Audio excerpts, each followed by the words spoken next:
It was a Halloween unlike any other. The sky was a dull, washed-out gray, the kind that seemed to suck the life out of everything below it. Not a ray of sunlight broke through the thick clouds that hung low and heavy, pressing down on the small town of Haverbrook. The air was unnaturally cold for October, a biting chill that crept into your bones and refused to leave, making the inhabitants of the town pull their coats tighter around their bodies. Even so, nothing could ward off the strange, oppressive feeling that had settled over the place. Leaves, once vibrant shades of orange, red, and gold, had turned brittle and brown, littering the streets and sidewalks in uneven heaps. They crackled underfoot like brittle bones, a sound that echoed through the otherwise silent streets. A thick fog had rolled in early that morning, smothering the town in an eerie veil of white. It clung to the ground and swirled around the gravestones in the cemetery at the edge of town, making it nearly impossible to see more than a few feet ahead. No one dared venture out unnecessarily, but the children, blissfully unaware of the foreboding atmosphere, prepared for their night of trick-or-treating. Pumpkins flickered on doorsteps, their faces twisted into devilish grins, as if they too sensed something amiss. By noon, the fog had thickened further, turning the world into a smothering haze. From her living room window, Sarah Fisher watched as the mist curled around the lampposts and trees outside. Something about today felt wrong. It wasn't just the weather or the gloom. It was the silence, the complete and unnatural stillness. "Mom, can we go out soon?" her 8-year-old son, Danny, called from the kitchen. "Not yet," Sarah replied absently. She couldn't shake the sense that something was coming, something dark and terrible. Her heart pounded in her chest for no reason she could name. It was as if the earth itself was holding its breath, waiting for something to happen. By late afternoon, the first signs of real trouble began to surface. It started in the cemetery. Haverbrook Cemetery was old, older than the town itself. Some said it dated back to the early settlers, though no one could prove it. Tall, spindly trees lined the outskirts, their branches twisted and gnarled like skeletal fingers clawing at the sky. The gravestones, weathered and crumbling, were half sunken into the earth, as though the dead beneath were slowly pulling them under. The caretaker, Mr. Gibbons, was the first to notice the disturbance. He had been tending to the graves as he always did, though today he worked slower, the chill in the air making his bones ache. As he knelt beside an ancient tombstone, wiping away the dirt and leaves, a low rumble shook the ground beneath him. He froze, his heart skipping a beat. The earth trembled again, harder this time, and he stumbled back, landing on the cold, damp ground. His eyes widened as he watched the soil shift in front of him, small pebbles rolling and clattering against the headstone. Then the ground began to break apart. Cracks appeared in the dirt, spreading out like the lines of a spider's web.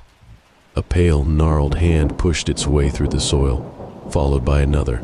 Mr. Gibbons screamed and scrambled to his feet, his breath coming in ragged gasps. He backed away as the hands clawed at the earth, pulling a decayed, half-rotten corpse from the grave. The thing's eyes, milky and hollow, fixed on him, and a guttural moan escaped from its cracked, blackened lips. Gibbons turned and ran, but as he fled, the ground behind him erupted. More hands burst through the earth, more bodies clawed their way to the surface. The dead were rising.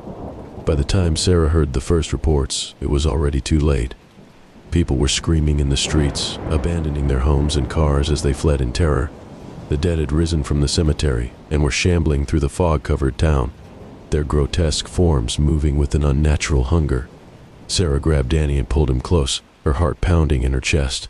"Mom, what's happening?" he whispered, his voice trembling. "I don't know," she whispered back, her voice shaking. "But we need to stay inside. Stay away from the windows, okay?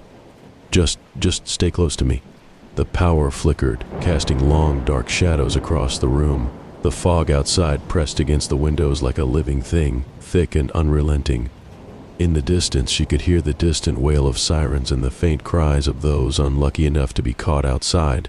Sarah tried to calm her breathing, but the sense of dread was overwhelming. She knew this wasn't just some freak event or prank. This was something ancient, something evil.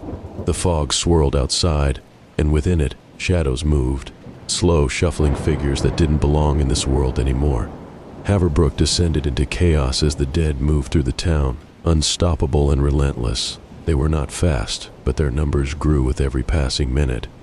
For every person who fell, another corpse joined the ranks of the shambling horde.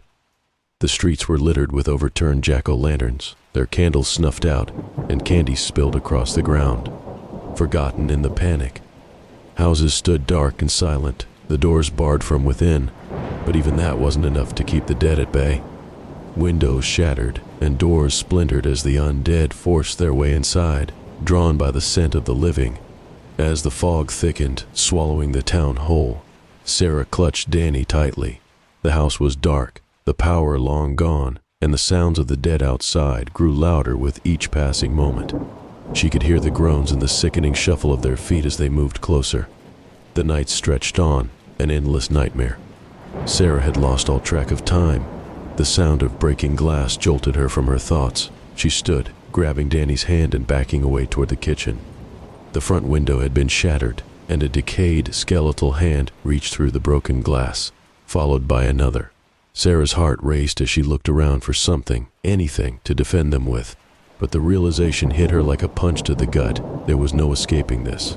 There was nowhere to go, no way to outrun what was happening. The door to the kitchen creaked open, and Sarah screamed as she saw a figure standing in the doorway. It was Gibbons, or at least what had once been him. His eyes were clouded and lifeless, his skin gray and sagging. His mouth hung open, black drool dribbling down his chin. Danny whimpered and clung to her leg, and Sarah shoved him behind her, her hands shaking. "Stay back," she yelled, grabbing a kitchen knife from the counter. Gibbons took a slow, shuffling step forward, and then another, his body swaying unnaturally. She slashed the knife in front of her, but it was useless.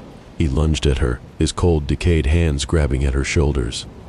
She stumbled back, falling to the ground as he pinned her beneath his weight, his dead eyes inches from hers. She screamed, struggling to push him off, but it was no use. His strength was monstrous, and as she felt his hands wrap around her throat, she knew this was the end. Danny's cries echoed in her ears, but they felt distant, like they were coming from somewhere far away. The last thing she saw before the world went black was the fog outside, thick and impenetrable, swallowing the town whole. By morning, Haverbrook was silent. The fog had finally begun to lift, revealing the broken remnants of the town beneath. The streets were empty, save for the dead, who now wandered aimlessly, their hunger unsated. Homes were broken and abandoned, the doors left wide open, but no one came out. The children's costumes, once bright and cheerful, were scattered and torn, forgotten in the dirt. The town of Haverbrook had fallen, swallowed by the dead, and no one was coming to save them. Thank you for joining me this evening. Before you go, make sure you subscribe and leave a like. If you have an idea for a short, scary story, leave it in the comments below. See you at the next campfire.